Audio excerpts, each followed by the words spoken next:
Salut à tous, vous êtes sur Monsieur S. Ici, on vous aide à déployer tout votre potentiel et garder un mental de vainqueur chaque jour. Abonnez-vous et n'oubliez pas d'activer la cloche de notification pour ne pas manquer les vidéos à suivre.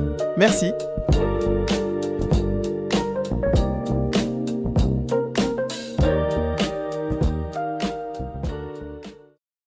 L'homme qui désirait de l'or. Bansir, le fabricant de chars de la ville de Babylone, était totalement découragé. Assis sur le mur qui entourait sa propriété, il regardait tristement sa modeste maison et son atelier dans lequel se trouvait un char inachevé. Sa femme venait souvent à la porte.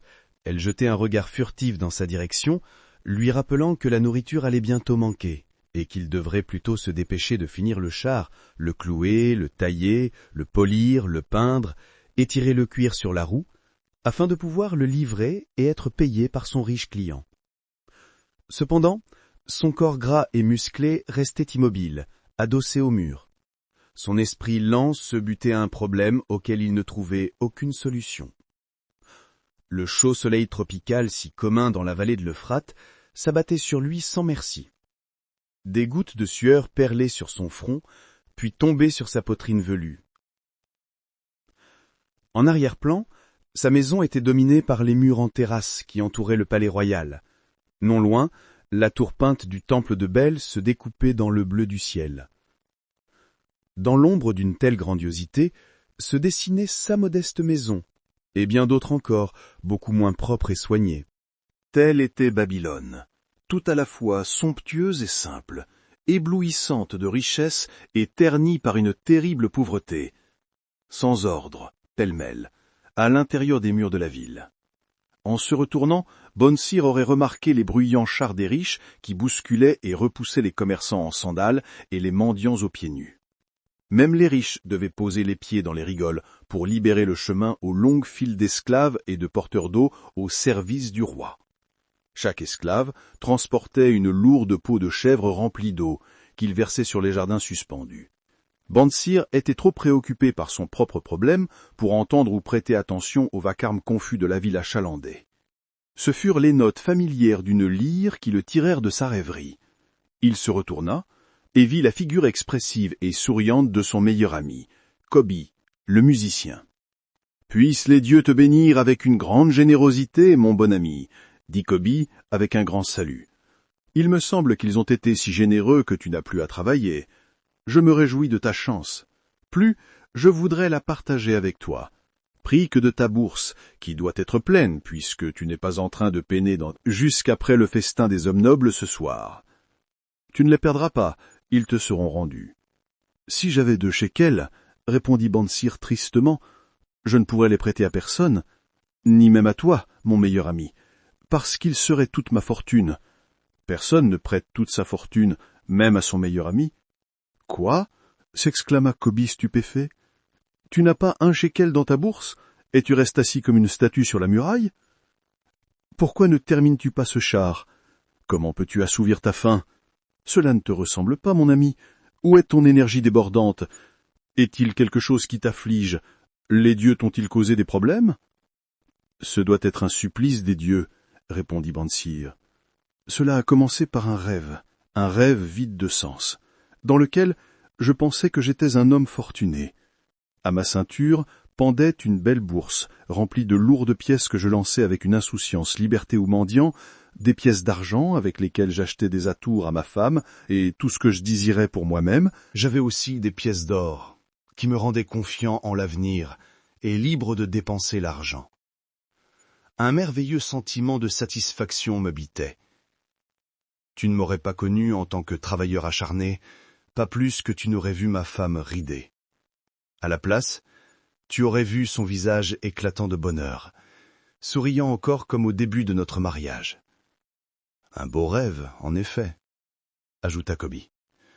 Mais pourquoi des sentiments si plaisants devraient-ils te changer en statue immobile ? Pourquoi, en effet ? Parce qu'au moment où je me suis réveillé et que je me suis rappelé combien ma bourse était vide, un sentiment de révolte m'a emporté. Parlons-en ensemble, comme disent les marins, nous voguons tous deux à bord du même bateau. Enfant, Nous sommes allés chez les prêtres pour apprendre la sagesse. Jeune homme, nous avons partagé les mêmes plaisirs. Adultes, nous avons toujours été de bons amis. Nous étions satisfaits de notre sort. Nous étions heureux de travailler de longues heures et de dépenser notre salaire à notre gré. Nous avons gagné beaucoup d'argent durant les années passées, mais pour ce qui est des joies de la richesse, nous pouvons seulement en rêver. Bah, sommes-nous de stupides moutons? Nous vivons dans la ville la plus riche au monde. Les voyageurs disent qu'aucune autre n'égale sa richesse. Devant nous s'étale la richesse, mais de cette richesse, nous n'avons rien. Après avoir passé la moitié de ta vie à travailler durement, toi, mon meilleur ami, tu n'as qu'une bourse vide, et tu me dis « Puis-je t'emprunter la modeste somme de 2 shekels jusqu'à après le festin des nobles ce soir ?» Alors qu'est-ce que je réponds? Je dis « Voici ma bourse, j'en partage avec plaisir son contenu ?» Non, j'admets que ma bourse est aussi vide que la tienne. Quel est le problème? Pourquoi ne pouvons-nous pas acquérir plus d'argent et plus d'or, plus que ce qui est suffisant pour assurer la nourriture et les vêtements? Considérons aussi nos fils, ajouta Bansir. Ne suivent-ils pas les traces de leur père? Devront-ils, avec leurs familles et leurs fils, et les familles de leurs fils, vivre au milieu de tous ces ramasseurs d'or, et n'avoir que du lait de chèvre sûr à boire, et de la bouillie à manger? Jamais, depuis toutes ces années que nous sommes amis, tu n'as parlé ainsi, répliqua Kobi, tout intrigué. Jamais, durant toutes ces années, je n'ai pensé comme cela.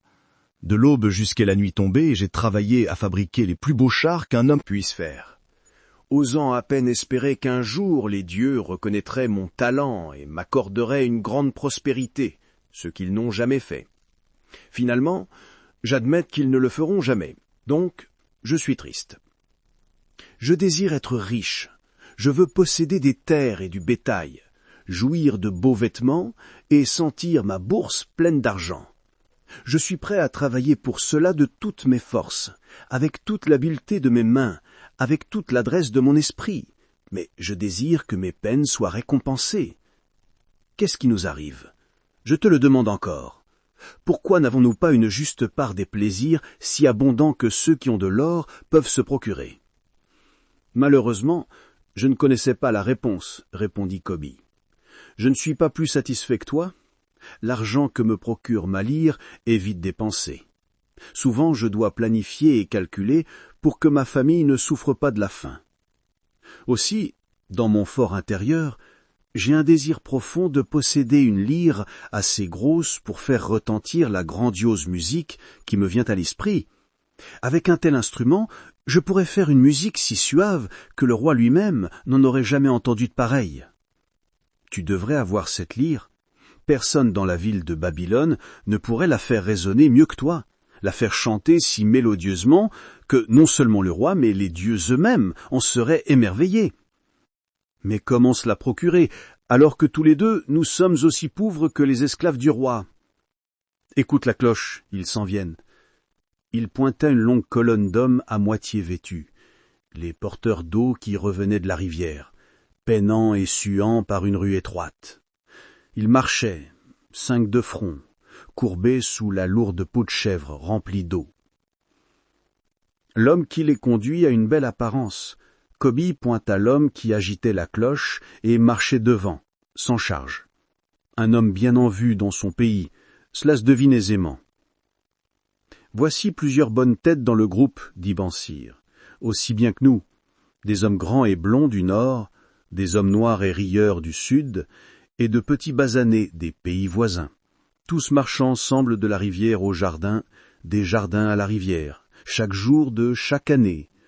Aucun bonheur à espérer. Ils dorment à même la paille et mangent de bouillie. J'ai pitié de ces pauvres brutes, Kobi. J'ai pitié d'eux aussi. Mais sommes-nous vraiment mieux lotis qu'eux, bien que nous nous disions libres? C'est vrai, Kobi, mais je préfère ne pas y penser. Nous ne voulons pas continuer d'année en année à vivre en esclaves. Travailler, travailler, travailler, et n'arriver à rien. Pourquoi ne chercherions-nous pas à savoir comment les autres acquirent l'or et faire comme eux? Interrogea Kobi. Peut-être y a-t-il un secret que nous pourrions apprendre si seulement nous nous efforcions de trouver ceux qu'ils connaissent, répondit Bansir pensivement. Aujourd'hui même, souligne Jacobi, j'ai croisé notre vieil ami Arcade se promenant sur son char doré. Inutile de te dire qu'il ne m'a même pas regardé, ce que plusieurs dans sa position peuvent considérer comme son droit. Plutôt, il a fait un signe de la main pour que les passants puissent le voir saluer et accorder la faveur d'un sourire amical à Kobi, le musicien. Beaucoup le considèrent comme l'homme le plus riche de tout Babylone, dit Mansir. Si riche, dit-on, que le roi sollicite sa fortune pour les affaires du trésor, répliqua Kobi. Si riche, interrompit Mansir, que si je le rencontrais la nuit, je serais tenté de le soulager de sa bourse. C'est absurde, rétorqua Kobi. La fortune d'un homme n'est pas contenue dans la bourse qu'il porte. Une bourse garnie se vide vite, sans réserve pour l'alimenter. Arcade a une rente qui remplit continuellement sa bourse, peu importe la façon dont il dépense.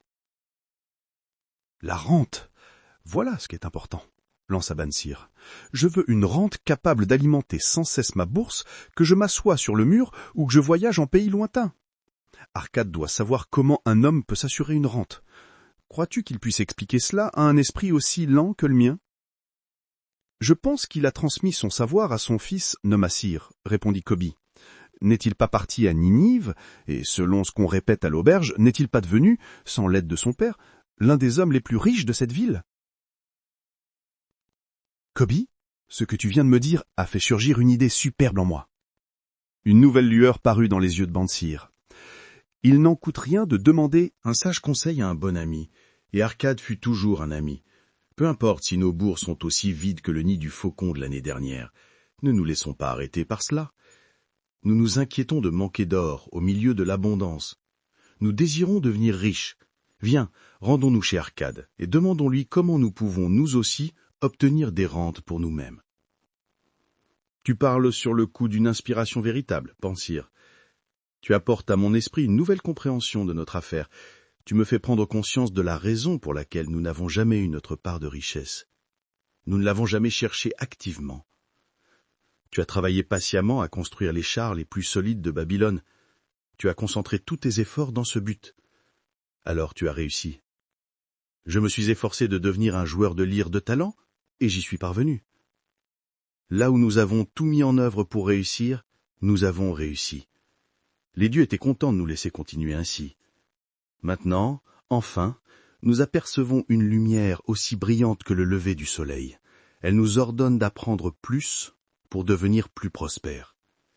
Avec un nouvel entendement, nous trouvons des façons honorables de satisfaire nos désirs. Rendons-nous chez Arcade aujourd'hui, reprit Mansir. Invitons également les amis de notre enfance qui n'ont pas mieux réussi que nous à se joindre à nous pour partager sa sagesse. Tu es un ami vraiment attentif, Mansir. C'est pour ça que tu as beaucoup d'amis. Faisons comme tu dis. Allons aujourd'hui et amenons nos amis avec nous.